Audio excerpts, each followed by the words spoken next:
അങ്ങനെ ഒരു 10 ദിവസങ്ങൾക്ക് ശേഷം ഞാൻ ദേ വീണ്ടും എത്തിയിട്ടുണ്ട് കേട്ടോ. എല്ലാവർക്കും എന്തൊക്കെയുണ്ട് വിശേഷങ്ങൾ? സുഖമായിട്ടിരിക്കുന്നു എന്ന് വിശ്വസിക്കുന്നു. ഞങ്ങളെല്ലാവരും ഇവിടെ അത്ര സുഖമില്ലാത്ത ഒരു രീതിയിൽ അങ്ങനെ പോകുന്നു എന്ന് വേണമെങ്കിൽ പറയാം. അതുപോലെ ശരീരത്തിന് ബുദ്ധിമുട്ട് തോന്നുന്നുണ്ടല്ലേ? ഇന്നത്തെ കാലം മെച്ചപ്പെട്ടോ?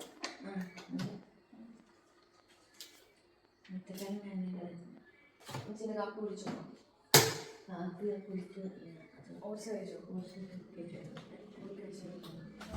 കഴിഞ്ഞ കുറച്ച് ദിവസങ്ങളായിട്ട് ചെറിയ ഹോസ്പിറ്റൽ എമർജൻസി ഒക്കെ ആയിട്ട് കുറച്ച് തിരക്കുകളൊക്കെ ഉണ്ടായിരുന്നു കേട്ടോ. പിന്നെ രാവിലെ എൻ്റെ കൂടെ ഒരാൾ എഴുന്നേറ്റിരിക്കുന്നത് കണ്ടായിരുന്നല്ലോ. അവളുടെ കാര്യങ്ങളൊക്കെ ആയിട്ട് കുറച്ച് അവിടെ ഇവിടെയൊക്കെ പോകാനും ഒക്കെ ഉണ്ടായിരുന്നു. അങ്ങനെ കുറച്ച് തിരക്കും കൂടെ ആയിപ്പോയി കേട്ടോ. അപ്പോൾ ഇന്നെന്തായാലും രാവിലെ സൺഡേ മോർണിംഗ് ആണ്.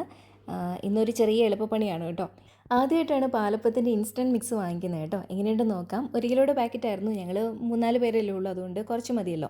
അപ്പോൾ ചൂടുവെള്ളമാണ് മിക്സ് ചെയ്യാൻ പറഞ്ഞിരിക്കുന്നത്. പാല് ചേർത്താൽ നല്ല സോഫ്റ്റ് ആയിരിക്കും, ടേസ്റ്റി ആയിരിക്കും എന്ന് പറഞ്ഞിട്ടുണ്ട്. അതുകൊണ്ട് ഞാൻ പകുതി പാലും പകുതി ഇളം ചൂടുവെള്ളവും കൂടെ ആഡ് ചെയ്തിട്ട് പഞ്ചസാരയും ഉപ്പും ഒക്കെ അതിൽ പറഞ്ഞിരിക്കുന്ന പോലെ തന്നെ ആഡ് ചെയ്തിട്ട് ഇനി ഇത് നന്നായിട്ടൊന്ന് മിക്സിയിൽ 1 മിനിറ്റ് നേരത്തേക്ക് ഒന്ന് അടിച്ചെടുക്കണമെന്ന് പറഞ്ഞിട്ടുണ്ട്.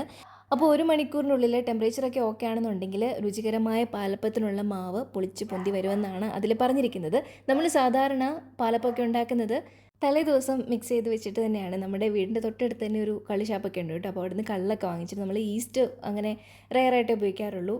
കള്ള് വാങ്ങിച്ചിട്ട് കള്ളിനകത്ത് തന്നെയാണ് തലേ ദിവസം മിക്സ് ചെയ്ത് വെച്ചിട്ട് പുളിപ്പിച്ച് അങ്ങനെ തന്നെയാണ് ഉണ്ടാക്കുന്നത്. ഇത് ആദ്യമായിട്ടാണ് ഇങ്ങനെ ഉണ്ടാക്കുന്നത് കേട്ടോ. അപ്പോൾ എന്തായാലും മിക്സിയിൽ അടിച്ച് കഴിഞ്ഞപ്പോഴത്തേക്ക് നല്ല ചൂടായിട്ടുണ്ട്. അപ്പം പുറത്ത് നല്ല തണുപ്പാണല്ലോ. ഇന്നിപ്പോൾ ഒരു 2-3 ദിവസമായി എല്ലായിടത്തും തണുപ്പാണെന്ന് പറയുന്നു. നല്ല രസമുള്ളൊരു കാലാവസ്ഥയാണ് കേട്ടോ. ഇപ്പോൾ ഒരു 3 ദിവസമായിട്ടുണ്ടല്ലോ നമുക്ക് നല്ലൊരു തണുപ്പൻ കാലാവസ്ഥ ഇങ്ങനെ രാത്രിയിലും പകലും ഒക്കെ ഇങ്ങനെ ഒരുപോലെ നിൽക്കുന്നു. രാത്രിയിൽ കുറച്ച് കൂടുന്നുണ്ടെന്ന് തോന്നുന്നു. പകൽ വെയിലൊന്നും തെളിയാതെ ഭയങ്കര ഒരു ക്ലൗഡി ഫീല്, എന്നാൽ ഹ്യൂമിഡിറ്റി തീരെയില്ലാതെ നല്ല ഒരു തണുപ്പൻ വെതറായിരുന്നു. ശരിക്കും നന്നായിട്ട് എൻജോയ് ചെയ്തു കേട്ടോ. പല സ്ഥലങ്ങളിലും ടെമ്പറേച്ചറൊക്കെ നല്ല രീതിയിൽ ഡൗൺ ആയിട്ട് മൂന്നാർ ഊട്ടിയൊക്കെ പോലെ ഉണ്ടായിരുന്നു എന്നൊക്കെ ഇങ്ങനെ ഓരോ ന്യൂസിൻ്റെ ഇടയിൽ കൂടി ഇങ്ങനെ കമൻസ് ഒക്കെ കണ്ടിരുന്നു. എല്ലാവരും ഭയങ്കരമായിട്ട് എൻജോയ് ചെയ്യുമായിരുന്നു എന്ന് തോന്നുന്നു. എനിക്കും ഭയങ്കര ഒരു ഹാപ്പിനെസ് കിട്ടി. കാരണം ഇവിടെയൊക്കെ നമുക്ക് ആ ഒരു വെതറൊക്കെ അപൂർവമായിട്ടേ കിട്ടാറില്ല. എപ്പോഴും ചൂടായിരിക്കുമല്ലോ. ഇപ്പോൾ ഡിസംബർ ആണെങ്കിലും രാത്രിയിലുള്ള അല്ലെങ്കിൽ വെളുപ്പിനൊക്കെയുള്ള തണുപ്പൊക്കെ അല്ലേ ഉള്ളൂ. പകലൊക്കെ വെയിൽ തെളിഞ്ഞു കഴിഞ്ഞാൽ നല്ല ചൂടായിരിക്കും. അപ്പോൾ എന്തായാലും നമ്മളൊക്കെ എൻജോയ് ചെയ്തു. നമുക്ക് നല്ല രസമൊക്കെ ആയിരുന്നെങ്കിലും ശ്രീലങ്കയിലെ ആൾക്കാരെ കുറച്ച് അധികം നന്നായിട്ട് ബുദ്ധിമുട്ടുണ്ട്. ഇപ്പോഴും കഴിഞ്ഞിട്ടില്ല എന്ന് തോന്നുന്നു. ഓരോ സമയത്തും ഓരോ നാട്ടിൽ ഓരോരോ പ്രശ്നങ്ങൾ അല്ലേ. അപ്പോൾ അതൊക്കെ പോട്ടെ, നമ്മളിവിടെ പാലപ്പം ഉണ്ടാക്കുന്ന തിരക്കിലായിരുന്നല്ലോ.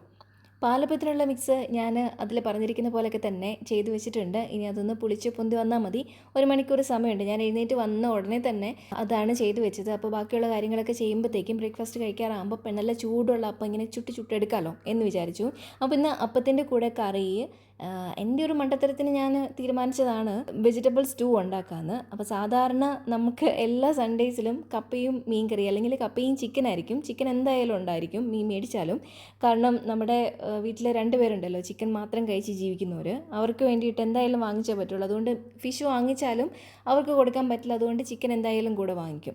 അപ്പോൾ ഞായറാഴ്ചകളിൽ ഇതുപോലെ ചിക്കൻ കറി അല്ലെങ്കിൽ കപ്പ മീൻ കറി അങ്ങനെയായിരിക്കും. അപ്പോൾ ഇന്ന് വലിയ കാര്യത്തിന് ഒരു ചേഞ്ച് ആയിക്കോട്ടെ, അച്ഛൻ കൂടി ഉണ്ടല്ലോ എന്ന് വിചാരിച്ചാണ് ബ്രേക്ക്ഫാസ്റ്റിന് പാലപ്പവും വെജിറ്റബിൾ സ്റ്റൂവും കൂടെ ഉണ്ടാക്കാം എന്ന് ഞാൻ തീരുമാനിച്ചത്. ഞാൻ ആദ്യമേ പറഞ്ഞില്ല, എൻ്റെ ഒരു മണ്ടത്തരത്തിന് ഞാൻ എടുത്ത തീരുമാനമാണ്. ഇന്നിപ്പം ഞാൻ അപ്പവും സ്റ്റൂവും ഉണ്ടാക്കിയതിന് ശേഷം അത് കഴിച്ചതിന് ശേഷം ഉച്ചയ്ക്ക് മുമ്പായിട്ട് സമയം പോലെ സൗകര്യം പോലെ കപ്പയും മുളകിടണം, അതുപോലെ തന്നെ ചിക്കൻ കറിയും ഉണ്ടാക്കണം. സാധാരണ എല്ലാവരുടെയും വീട്ടിലെ പ്രധാന ഭക്ഷണം ചോറും കറികളൊക്കെ ആയിരിക്കുമല്ലോ. ഇവിടെ അങ്ങനെയല്ല, ചോറ് സൈഡാണ്, കപ്പയാണ് മെയിൻ ആയിട്ടുള്ള ഭക്ഷണം. ഞായറാഴ്ചകളിൽ മാത്രമാണ് അപ്പച്ചായി വീട്ടിൽ ഇരുന്ന് ബ്രേക്ക്ഫാസ്റ്റ് കഴിക്കുന്നത്. അതുകൊണ്ട് തന്നെ അമ്മച്ചിക്ക് ഭയങ്കര സന്തോഷമാണ് അപ്പച്ചയ്ക്ക് ഇങ്ങനെ ഇഷ്ടമുള്ള രീതിയിൽ കപ്പപ്പുഴുക്കൊക്കെ ഉണ്ടാക്കി നല്ല എരിവൊക്കെ ഇട്ട് ചിക്കൻ കറിയോ അല്ലെങ്കിൽ മീൻ കറിയോ ഒക്കെ വെച്ച് ഇങ്ങനെ സെർവ് ചെയ്ത് കൊടുക്കാൻ വേണ്ടിയിട്ട്.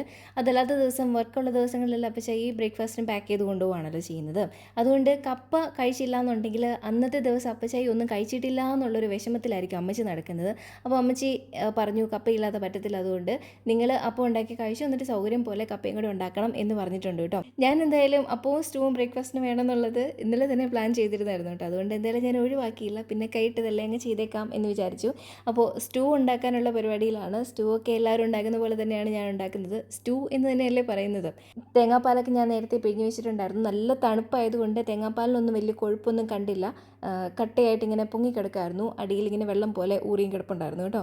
അപ്പോൾ എരിവിനായിട്ട് കുരുമുളക് മാത്രമാണ് ഉപയോഗിച്ചിരിക്കുന്നത്. ഇവിടെ ആർക്കും അത്ര എരിവ് കൂട്ടാൻ പറ്റത്തില്ല. ഞാനിവിടെ ഉരുളക്കിഴങ്ങും ക്യാരറ്റും മാത്രമേ എടുത്തിട്ടുണ്ടായിരുന്നുള്ളൂ. കൂടുതൽ വെജിറ്റബിൾസ് ഒന്നും ആഡ് ചെയ്തില്ല. നന്നായിട്ട് ഉപ്പിട്ട് വേവിച്ചിട്ട് പട്ടയും ഗ്രാമ്പും ഏലക്കയും എണ്ണയിലൊന്നും മുറിച്ചെടുത്തിട്ട് അതിലേക്ക് സവാളയിട്ട് നന്നായിട്ട് വഴറ്റി അതിലേക്ക് ജിഞ്ചർ ഗാർലിക് പേസ്റ്റൊക്കെ ഇട്ട് നന്നായിട്ടൊന്ന് വഴറ്റിയെടുത്തിട്ട് അതിലേക്ക് നമ്മുടെ ഉരുളക്കിഴങ്ങ് ആഡ് ചെയ്ത് നന്നായിട്ട് ഉടച്ചെടുത്ത് തിക്കായിട്ട് എടുത്തിട്ട് അതിലേക്ക് തേങ്ങാപ്പാലൊക്കെ മിക്സ് ചെയ്തിട്ട് പിന്നെ ഞാൻ അതിലേക്ക് നെയ്യിൽ കുറച്ച് കിസ്മിസ് അണ്ടിപ്പരിപ്പും ഉണക്കമുന്തിരിയും കൂടെ വറുത്ത് ആഡ് ചെയ്തിട്ടുണ്ടായിരുന്നു കേട്ടോ. 1 മണിക്കൂറൊക്കെ ധാരാളം മതിയായിരുന്നു കേട്ടോ. നമ്മുടെ അപ്പത്തിൻ്റെ ബാറ്റർ നല്ല അടിപൊളിയായിട്ട് പൊന്തി വന്നിട്ടുണ്ട്. ഇനി ആദ്യത്തെ അപ്പം ഒന്ന് ചുട്ടെടുത്ത് ടേസ്റ്റ് ചെയ്ത് നോക്കിയെങ്കിൽ മാത്രമേ ഉപ്പും ബാക്കി കാര്യങ്ങളൊക്കെ പാകത്തിനാണോ എന്നറിയാൻ പറ്റുള്ളൂ. എന്തായാലും നല്ല തിക്കായിട്ട് അടിപൊളിയായിട്ട് വന്നിട്ടുണ്ട്. ഇനി ഇതിലേക്ക് വെള്ളമൊന്നും ആഡ് ചെയ്യേണ്ട ആവശ്യമില്ല എന്ന് തോന്നുന്നു. അപ്പം ചൂടാനൊക്കെ ഇങ്ങനെ നിന്ന് മടുക്കുമെങ്കിലും എനിക്ക് ഈ അപ്പമൊക്കെ നല്ല ഷേപ്പിൽ അതുപോലെ തന്നെ ദോശയൊക്കെ ഇങ്ങനെ നല്ല ഷേപ്പിലൊക്കെ ഉണ്ടാക്കിയെടുക്കാൻ എനിക്ക് ഭയങ്കര ഒരു സാറ്റിസ്ഫാക്ഷനാണ്. അതുകൊണ്ട് എനിക്ക് ഇതൊക്കെ ഉണ്ടാക്കാൻ ഭയങ്കര ഇഷ്ടമാണ് കേട്ടോ.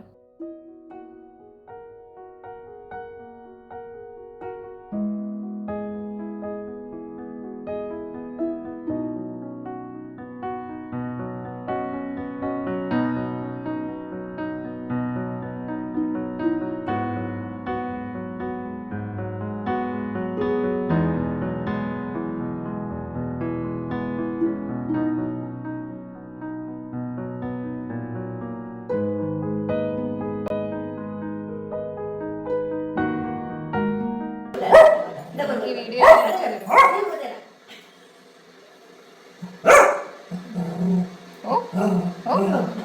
ഇതൊക്കെ എവിടെ നിന്ന് പഠിച്ചു? ഇത്ര നാളും ഇല്ലായിരുന്നല്ലോ. മുരങ്ങിച്ചു നീ ആണോടി പഠിപ്പിച്ചത്?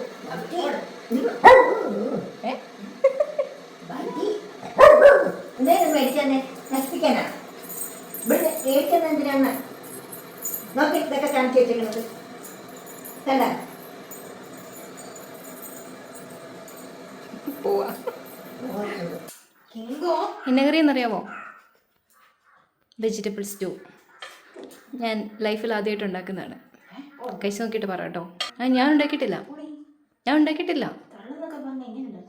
എടി ഞാൻ ഉണ്ടാക്കിയിട്ടില്ല. ഞാൻ എപ്പോഴും ഉണ്ടാക്കിയിട്ടില്ല. ആദ്യമായിട്ട് ഉണ്ടാക്കുക. നീ കഴിച്ചിട്ട് വേണം കച്ചവടം വെക്കാൻ. ചിലവാകുമെന്ന് അറിയത്തില്ല.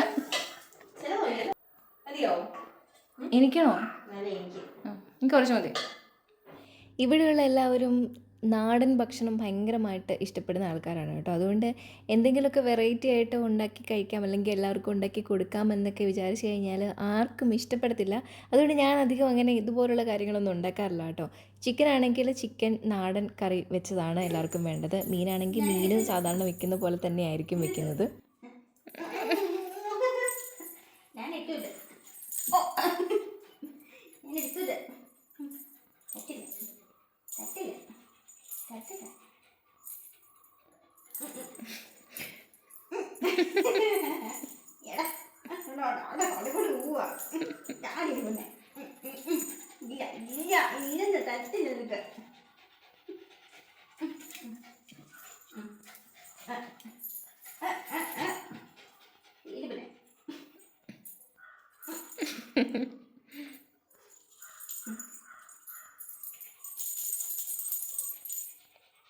നീ എടുത്ത് വെച്ചേക്കുന്നുണ്ട്. അമ്മച്ചിയൊക്കെയാണെങ്കിൽ ഇപ്പോൾ കുറച്ച് പേടിപ്പിച്ച് വാങ്ങിച്ചേനെ. ഇവിടെ എല്ലാവർക്കും കിങ്കോയിൻ്റെ ടോയ്സിലാണ് കേട്ടോ നോട്ടം. അവനാണെങ്കിൽ അത് ആരെക്കൊണ്ട് തൊടിപ്പിക്കുകയില്ല, എടുപ്പിക്കുകയില്ല, ഭയങ്കര ബഹളം വെക്കും കേട്ടോ. അവൻ കുഞ്ഞെന്ന സമയത്ത് അവന് ചെറിയ കുരുത്തക്കേടൊക്കെ ഉണ്ടായിരുന്നു. അപ്പോൾ നമ്മളെപ്പോഴും വഴക്കൊക്കെ പറയായിരുന്നു. അതുകൊണ്ട് നമ്മൾ വഴക്ക് പറയുമ്പോൾ അത് കേട്ട് എവിടെയെങ്കിലും പോയി സങ്കടപ്പെട്ട് പമ്മിയിരിക്കുന്ന കാണാം കേട്ടോ. പിന്നെ ഒന്ന് ഓക്കെ ആവണമെങ്കിൽ നമ്മൾ എടുത്തുകൊണ്ട് വന്ന് കൊണ്ട് നടന്ന് കൊഞ്ചിച്ചൊക്കെ ഒന്ന് ശരിയാക്കിയെങ്കിലേ അവൻ ഓക്കെ ആവുള്ളൂ. പക്ഷേ ഇപ്പോൾ കുറച്ച് നാളായിട്ട് ഇങ്ങനെ കുരുത്തക്കേടൊന്നും കാണിക്കാറില്ല അവൻ. അതുകൊണ്ട് തന്നെ നമ്മൾ വഴക്കൊന്നും പറയാറില്ല, അവനോട് ദേഷ്യപ്പെടാറുമില്ല. അതുകൊണ്ട് തന്നെ ചെറിയ എന്തെങ്കിലും കാര്യത്തിന് ദേഷ്യപ്പെടുവോ പറയുകയോ അല്ലെങ്കിൽ എന്തെങ്കിലും ചോദ്യം ചെയ്യുകയൊക്കെ ചെയ്ത് കഴിഞ്ഞാൽ ഭയങ്കര തർക്കുത്തരവും തറുതല പറച്ചിലുമാണ് കേട്ടോ. ഭയങ്കര പേടിപ്പിക്കുകയാണ്. അതാണ് കുറച്ച് മുമ്പ് അമ്മച്ചിയുടെ അടുത്തൊക്കെ കണ്ടത്. അമ്മച്ചീനെ ഭയങ്കരമായിട്ട് പേടിപ്പിക്കും. ബാക്കിയുള്ളവരുടെ അടുത്ത് അത്ര കുഴപ്പമില്ല, അമ്മച്ചിയുടെ അടുത്ത് ഭയങ്കര ഫ്രീഡവും കാണിക്കാറുണ്ട് കേട്ടോ. എന്തായാലും അവരുടെ ഒരു സെൻസൊക്കെ. നമ്മളാണെങ്കിലും നമ്മളുടെ സ്വന്തം അമ്മമാരുടെ അടുത്ത് നല്ല ഫ്രീഡം കാണിക്കാറില്ലേ? ദേഷ്യപ്പെടുമ്പോൾ ദേഷ്യപ്പെടാം, തറുതല പറയാം, എന്ത് വേണമെങ്കിലും പറയാം. പക്ഷേ നമുക്ക് ആ സ്നേഹത്തിന് കുറവൊന്നും വരത്തില്ലല്ലോ, ആ ഒരു വിശ്വാസം അതിൻ്റെ പുറത്ത്. പക്ഷെ അവനും അതുപോലെ തന്നെ അമ്മച്ചീനെ കരുതിയിരിക്കും. അപ്പോൾ ഞാനിവിടെ കാപ്പുകൂടി കഴിഞ്ഞ് ഏമ്പക്കമൊക്കെ വിട്ട് അടുത്ത കറി ഉണ്ടാക്കാനായിട്ടുള്ള പരിപാടിയാണ് കേട്ടോ. കറി ഉണ്ടാക്കി ഇത് കുറച്ച് സമയം എടുക്കുവേ. ഇത് എനിക്ക് ഇഷ്ടമുള്ള കറിയാണ്. ചിക്കൻ പെരട്ടെന്നോ ചിക്കൻ ഫ്രൈ, ഡീപ്പ് ഫ്രൈ എന്ന് പറയാൻ പറ്റില്ല, ചിക്കൻ പെരളൻ പോലെ, എനിക്ക് പേരൊന്നും അറിയത്തില്ല. എനിക്കിഷ്ടമാണ് ഇത് ഉണ്ടാക്കി കഴിക്കാൻ. പക്ഷേ ഇവിടെ എല്ലാവർക്കും ഇങ്ങനെ നാടൻ കറി പോലെ ഇങ്ങനെ ചാറാക്കി എടുക്കുന്നതാണ് ഇഷ്ടം. അതുകൊണ്ട് ഇങ്ങനെയും ഉണ്ടാക്കാൻ സമ്മതിക്കാറില്ല. അല്ലെങ്കിൽ പിന്നെ ഞാൻ ചിക്കൻ വാങ്ങിക്കുമ്പോൾ എനിക്ക് വേണ്ടി മാത്രം മാറ്റി വെച്ച് ഇങ്ങനെ ഉണ്ടാക്കിയെടുക്കണം കേട്ടോ. ചിലപ്പോൾ ഒക്കെ അങ്ങനെ ഉണ്ടാക്കാറുണ്ട്. ഇതിൻ്റെ ഗ്രേവി നല്ല അടിപൊളിയാണ്, എനിക്ക് ഭയങ്കര ഇഷ്ടമാണ്. ഒരുപാട് ഇൻഗ്രീഡിയൻസിൻ്റെ ഒന്നും ആവശ്യമില്ല. ഈ ഗ്രേവി മാത്രം ഇങ്ങനെ കുക്ക് ചെയ്ത് നന്നായിട്ട് സോട്ട് ചെയ്ത് ഫ്രിഡ്ജിൽ സൂക്ഷിച്ച് വെച്ച് കഴിഞ്ഞാൽ നമുക്ക് ചിക്കൻ വാങ്ങിക്കുമ്പോൾ ചിക്കൻ ആഡ് ചെയ്യാം. അല്ലെങ്കിൽ കൊഞ്ച്, സ്ക്വിഡ് അങ്ങനെയുള്ള ഫിഷൊക്കെ ഉണ്ടാക്കാൻ വേണ്ടിയിട്ടും അടിപൊളിയായിരിക്കും കേട്ടോ ഈ ഗ്രേവി. ഞാൻ വർക്ക് ചെയ്തിരുന്ന സമയത്ത്, തിരക്കുള്ള സമയത്തൊക്കെ ഞാനിങ്ങനെ ഉണ്ടാക്കി വെക്കായിരുന്നു കേട്ടോ ഈ ഗ്രേവി മാത്രം. അപ്പോൾ ഞാൻ ഇങ്ങനെയാണ് ചിക്കൻ വരട്ടിയെടുത്തിരിക്കുന്നത്. കുറച്ച് സമയം എടുത്തായിരുന്നു കേട്ടോ, കാരണം അത് ഇളക്കി നന്നായിട്ടൊന്ന് വരട്ടിയെടുക്കണമായിരുന്നു. അതുകൊണ്ട് കുറച്ച് സമയം എടുത്തു. അപ്പോൾ ആ സമയത്തിനുള്ളിൽ ഞാൻ ബാക്കി ക്ലീനിങ്ങും കാര്യങ്ങളൊക്കെ കഴിച്ചു വെച്ചായിരുന്നു കേട്ടോ. അല്ലെങ്കിൽ പിന്നെയും അതിന് സമയം പോകുമല്ലോ. ഒത്തിരി ഒന്നും ഇടണ്ട, കുറച്ചിട്ടാൽ മതി. കട്ട പിടിക്കാതെ ഇളക്കിക്കോ. കട്ട പിടിക്കും, കട്ടയായിപ്പോ. ഈ സിങ്ക് ഒരു നേരത്തെ ഒഴിയത്തില്ല. വേണ്ടേ, കുടഞ്ഞിടുന്നു. അങ്ങനെ ഉച്ചയൊക്കെ ആയപ്പോഴത്തേക്കും നമ്മുടെ അച്ചൂസ് വന്ന് നമുക്ക് എല്ലാവർക്കും നല്ല ഒരു നാരങ്ങ വെള്ളം ഉണ്ടാക്കി തന്നു കേട്ടോ. കസ്കസൊക്കെ ഇട്ട്, കസ്കസല്ല ചിയാ സീഡാണ്. ചിയാ സീഡും ഷുഗറും ഉപ്പും ഇട്ടിട്ടുണ്ട്. അമ്മച്ചി ഇവിടെ ഇരുന്നുകൊണ്ട് ഇങ്ങനെ പറയുമായിരുന്നു, ഒരു ഇച്ചിരി നാരങ്ങ കുടിച്ചിട്ട് കുറേ നാളായി, ഒന്ന് കിട്ടിയിരുന്നെങ്കിൽ ഉള്ളൊന്ന് തണുപ്പിക്കാമായിരുന്നു, ഒരു എനർജിയൊക്കെ കിട്ടിയേനെ എന്ന് പറഞ്ഞു. അപ്പോൾ എന്തായാലും നല്ല ഒരു സുഖം ഉണ്ടായിരുന്നു ആ ഒരു സമയത്ത് നാരങ്ങ കുടിച്ചപ്പോൾ.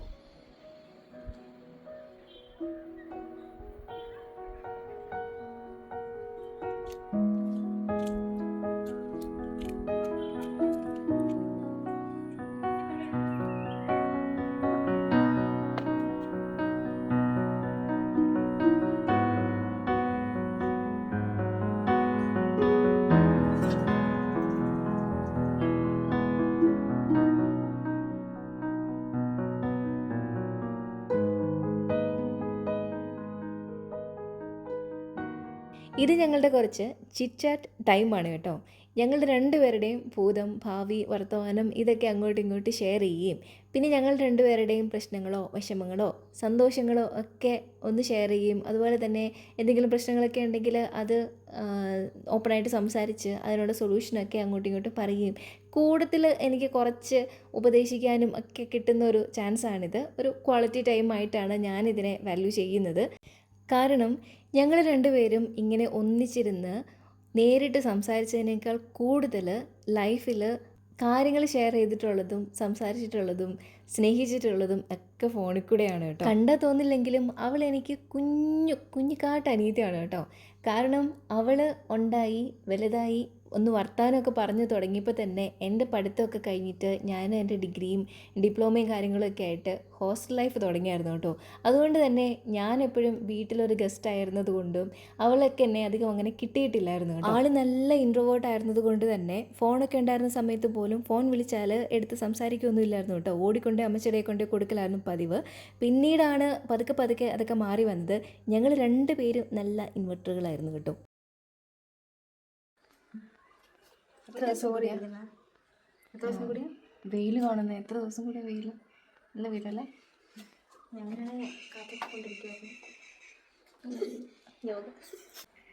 കിങ്കോ ഒരു വെയിൽ കൊള്ളാൻ വന്ന് കിടക്കുക.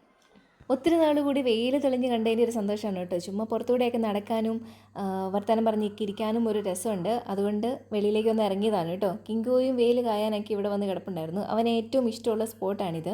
കിടന്നുറങ്ങാമെന്ന് വിചാരിച്ചു, പിന്നെ എന്നാൽ കഴിച്ചിട്ട് കിടക്കാമെന്നും പറഞ്ഞ് ഇവൾ കൂട്ടിക്കൊണ്ട് പോകുന്നതാണ്. ഞാൻ രാവിലത്തെ അപ്പവും ചിക്കൻ കറി ഉണ്ടായിരുന്നത് കൊണ്ട് തന്നെ അപ്പവും സ്റ്റൂവും പിന്നെ എൻ്റെ കൂട്ടത്തിൽ ചിക്കനും കൂടെ എടുത്തു. അവളിത് കഴിച്ചിട്ട് ചോറ് കഴിക്കാമെന്ന് പറഞ്ഞ് അങ്ങനെയും എടുത്തിട്ടുണ്ട് കേട്ടോ. അങ്ങനെ വൈകുന്നേരം ആയപ്പോഴത്തേക്കും പതുക്കെ ഒന്ന് നടക്കാൻ ഇറങ്ങി കേട്ടോ. നല്ല കാലാവസ്ഥയാണ്, നല്ല രസമാണ്. ഞങ്ങൾക്ക് ഇതിലേക്ക് നടക്കാൻ ഭയങ്കര ഇഷ്ടമാണ് കേട്ടോ. ഇനിയിപ്പോൾ അതിനകത്ത് കയറാൻ ഭയങ്കര പാടായിരിക്കും അല്ലേ? കഴിഞ്ഞ പ്രാവശ്യം അതിനകത്ത് കയറി നടന്നുണ്ട്. ഇനിയിപ്പോൾ ഇക്കൊല്ലം മാങ്ങ ഉണ്ടാവുമായിരിക്കും. ഇക്കൊല്ലം ഉണ്ടാവുമെന്ന് അറിയത്തില്ല. കഴിഞ്ഞ കൊല്ലം ഉണ്ട്, 1-2 കൊല്ലം ഉണ്ടാവുന്നേ. ഈ കൊല്ലം ഉണ്ടായാലും വീണാൽ ഇതിനകത്ത് കയറി പെറുക്കാൻ പറ്റത്തില്ല. നമ്മുടെ ഈ ഏരിയയിൽ പറമ്പിക്കൂടെ ഇഷ്ടം പോലെ ഈ ചേമ്പിൻ്റെ വെറൈറ്റി ഉണ്ട് കേട്ടോ. പോത്തോസും ഉണ്ട് കേട്ടോ. ഞാൻ ഇവിടെ നിന്നൊക്കെയാണ് വീട്ടിലേക്ക് എടുക്കുന്നത്. പ്രത്യേകിച്ച് ഓർമ്മകളൊന്നും ഇല്ലല്ലേ, പക്ഷേ എനിക്ക് ഇഷ്ടമായി സ്ഥലമൊക്കെ. നടന്നു വന്ന് പക്ഷെ എന്നാലും എത്ര വർഷമായി ഇപ്പം? ഈ കലിങ്കലൊന്നും ആരും വന്നിരിക്കാറില്ല അല്ലേ വർത്താനം പറയാനായിട്ട്? ഉണ്ടോ? കാണാറുണ്ടോ?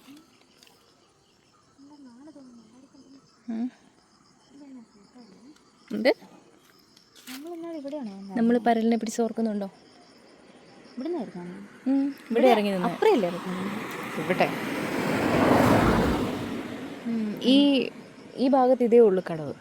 അപ്പുറത്തെ സൈഡിൽ ഇവിടെയാണ് പിന്നെയും പെണ്ണുങ്ങളൊക്കെ ഇറങ്ങുന്നതെന്ന് തോന്നുന്നു. അപ്പുറത്തെ ആണുങ്ങളൊക്കെയാണ്. ഇത് രസമില്ല, അപ്പുറത്തെ നല്ലതാണ് അല്ലേ? തോടിൻ്റെ അല്ല, കണ്ടത്തിൻ്റെയൊക്കെ കുറച്ച് അങ്ങോട്ടും ഇങ്ങോട്ടൊക്കെ നടന്നിട്ട് പെട്ടെന്ന് തിരിച്ച് പോന്നായിരുന്നേ. നേരത്തെ സന്ധ്യ ആവും എന്നുള്ള വിവരം മനസ്സിലത്രയും ഓർത്തില്ല, അല്ലെങ്കിൽ കുറച്ചും കൂടെ നേരത്തെ പോവായിരുന്നു എന്ന് തോന്നിപ്പോയി. അധികം വീഡിയോസൊന്നും അവൾ എന്നെക്കൊണ്ട് എടുപ്പിച്ചില്ല കേട്ടോ. അവൾക്ക് സോഷ്യൽ ആങ്സൈറ്റിയാണ് പോലും. സിറ്റ് ഔട്ടിൽ ഇങ്ങനെ വന്നിരുന്ന് വർത്താനം പറയാനായിട്ട് മഴ കഴിയുന്ന ഒരു സമയം ഇങ്ങനെ നോക്കിയിരിക്കുകയായിരുന്നു കേട്ടോ. അമ്മച്ചി ദേ ക്ഷീണിച്ച് അവശയായിട്ട് ഇവിടെ ഇരിക്കുന്നുണ്ട്. അമ്മച്ചി 2-3 ദിവസം മുന്നേ ഒന്ന് ചെറുതായിട്ട് വീണ് കുറച്ച് പരിക്കൊക്കെ പറ്റി ഇരിക്കുകയാണ് കേട്ടോ. വലിയ സീരിയസ് ആയിട്ടുള്ള ഇഷ്യൂ ഒന്നുമില്ല, എന്നാലും ഒരു 3 ആഴ്ചത്തെ റെസ്റ്റ് വേണം. മരുന്നൊക്കെ ഉണ്ട്, മെഡിക്കേഷൻ ഉണ്ട്. എന്ത് കാര്യത്തിന് ഹോസ്പിറ്റലിൽ പോയാലും മെയിനായിട്ടും നമുക്ക് പെയിൻ കില്ലേഴ്സ് ആണല്ലോ തരുന്നത്. അപ്പോൾ ഒരുപാട് പെയിൻ കില്ലേഴ്സൊക്കെ ഇങ്ങനെ അമ്മച്ചിക്ക് കൊടുക്കുന്നത് എനിക്ക് കുറച്ച് മടിയുള്ളൊരു കാര്യമാണ്. കാരണം ആ ക്ഷീണം പിന്നെ ഒന്ന് മാറ്റിയെടുക്കാനായിട്ട് ഒരുപാട് ബുദ്ധിമുട്ടാണ് കേട്ടോ. നന്നായിട്ട് ഹെൽത്തി ആയിട്ട് ഫുഡൊക്കെ കഴിച്ച് നന്നായിട്ട് റെസ്റ്റ് എടുത്ത് നല്ല രീതിയിൽ ഉറങ്ങിയാൽ ബോഡി തന്നെ ക്യൂർ ആവുന്നതല്ലേ ഉള്ളൂ. അങ്ങനെയൊക്കെ പറഞ്ഞ് പിടിച്ചിരുത്തിയിരിക്കുവാണ് ഇങ്ങനെ. അപ്പോൾ ഇന്നത്തെ വിശേഷങ്ങൾ ഇത്രയൊക്കെ ഉള്ളൂ. വേറൊരു വീഡിയോ ആയിട്ട് വേഗം വരാവേ. വീഡിയോ ഇഷ്ടമായെങ്കിൽ please do like, share and subscribe. By.